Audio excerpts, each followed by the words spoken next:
কাতারের বিরুদ্ধে দেয়া সৌদি জোটের অবরোধ মুখ থুবড়ে পড়ছে বলে মনে করছেন বিশ্লেষকরা।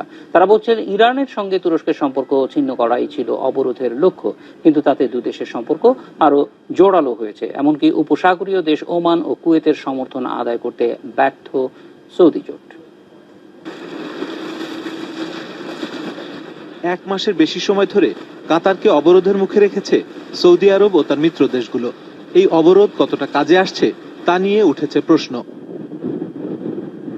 বিশ্লেষকরা বলছেন, অনেক চেষ্টা করেও কাতারকে বিপাকে ফেলতে পারছে না সৌদি জোট, উল্টো সুবিধাই মিলছে বেশি। কাতারকে একঘরে করে ইরান তুরস্ক সম্পর্কে জল ঢেলে দেওয়াই ছিল উদ্দেশ্য, কিন্তু অবরোধের পর দুদেশের সম্পর্ক এখন আরো মধুর।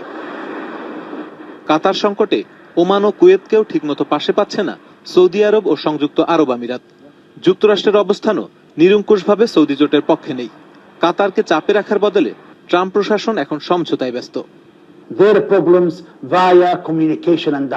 সংলাপেই সবার দৃষ্টি, যোগাযোগ আর আলোচনার মধ্য দিয়েই সব দেশ তাদের সমস্যার সমাধান করতে পারে, কঠোর কোনো কিছু করে নয়। যেমন ধরা যাক সেনা হস্তক্ষেপ। আমার মনে হয় না এই ধরনের পদক্ষেপ কেউ নেবে। অবরোধের ক্ষতি পুষিয়ে নিতে প্রাকৃতিক গ্যাস উত্তোলন বছরে 100 মিলিয়ন টন বাড়াতে যাচ্ছে কাতার।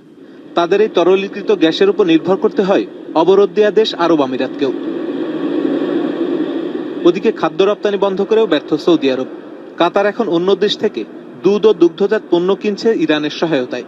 জার্মানি থেকে বিমানযোগে গবাদি পশু আমদানি করে দীর্ঘমেয়াদী সংকট মোকাবিলা করছে দোহা। গত মাসে মধ্যপ্রাচ্য জুড়ে সন্ত্রাসবাদে মদদ দেওয়ার অভিযোগে কাতারের সঙ্গে সম্পর্ক ছিন্ন করে সৌদি আরব ও তার মিত্র আরব দেশগুলো। সব অভিযোগ শুরু থেকেই অস্বীকার করে আসছে দোহা। কাজী আশিক রহমান, ইন্ডিপেন্ডেন্ট নিউজ।